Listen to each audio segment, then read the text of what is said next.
बिस्मिल्लाहिर्रहमानिर्रहीम। अस्सलाम वालेकुम। आज हम पढ़ेंगे फ्रैक्शन के बारे में। फ्रैक्शन की किस्में कितनी हैं, टाइप्स ऑफ फ्रैक्शन। तो सबसे पहले है प्रॉपर फ्रैक्शंस। अच्छा, फ्रैक्शन की टाइप्स पढ़ने से पहले आप ये देख लें कि एक लाइन आप नज़र आपको आ रहा है। इस लाइन को हम कहते हैं फ्रैक्शन बार। फ्रैक्शन बार से ऊपर जो डिजिट होगा उसको हम कहते हैं न्यूमरेटर। इसमें आप देख लें, ये जो 1 है इसको न्यूमरेटर कहते हैं, और फ्रैक्शन बार के नीचे जो है उसको हम कहते हैं, ये जिस तरह 2 है इसको डिनोमिनेटर कहते हैं। ठीक हो गया। दूसरे एग्जांपल में देख लें, 5 और 6 है। 5 इसमें न्यूमरेटर है और 6 इसमें डिनोमिनेटर है।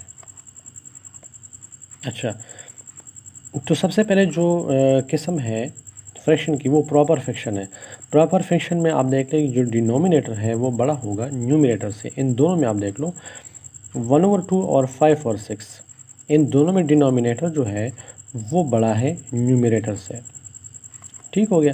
अच्छा, इसके बाद है इम्प्रॉपर फ्रैक्शन। इम्प्रॉपर फ्रैक्शन में ये है कि न्यूमरेटर बड़ा है और डिनोमिनेटर छोटा है।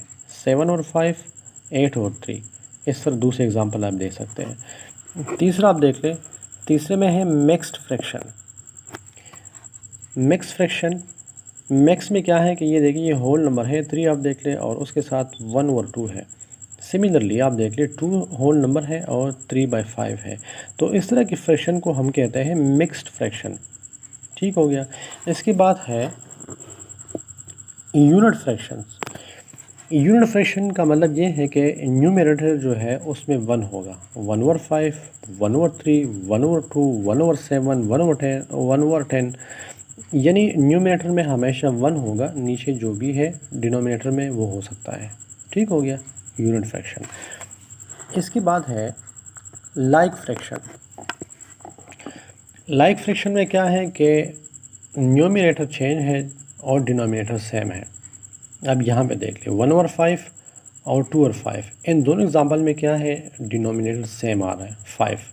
फॉर एग्ज़ाम्पल इसके साथ हम तीसरी एग्जांपल लेते हैं 3/5। तो 3/5 में क्या हुआ कि न्यूमरेटर 3 हो गया लेकिन डिनोमिनेटर 5 है। तो फ्रैक्शन के नीचे जो डिजिट होगा वो सेम है, तो इसका मतलब ये है कि ये जो फ्रैक्शन के टाइप्स हैं वो लाइक है।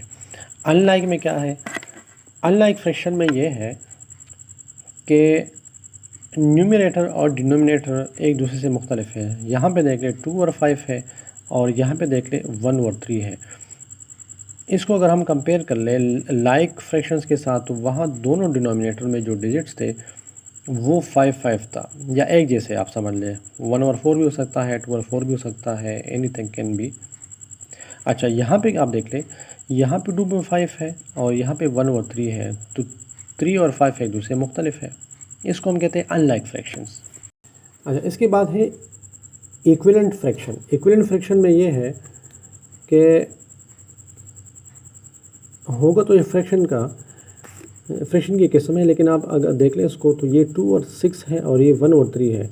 इसका मतलब ये हुआ कि 2 के साथ अगर हम मल्टीप्लाई कर ले ऊपर नीचे इस 1 और 3 को, तो ऊपर भी 2 आ जाएगा और नीचे भी 6 हो जाएगा। तो ये इक्विवेलेंट फ्रैक्शन है, यानी फ्रैक्शन तो है और दोनों में जो एक रेशो होगा वो तकरीबन बराबर है, 1 और 3। या दूसरे अल्फाज में हम 2/6 अगर कर ले, तो ये 2 के साथ डिवाइड कर लें तो ऊपर 1 आ जाएगा और नीचे 3 आ जाएगा, इसलिए हम इसको कहते हैं इक्विवेलेंट फ्रैक्शंस। तो उम्मीद है कि फ्रैक्शन के बारे में आप लोगों की जो क्वेरी थी या जो मसले मसाइल थे इसमें काफ़ी हद तक क्लियर हो चुके होंगे। अगर आपको समझ नहीं आती तो आप काइंडली दोबारा कमेंट्स में पूछ सकते हैं। Thank you.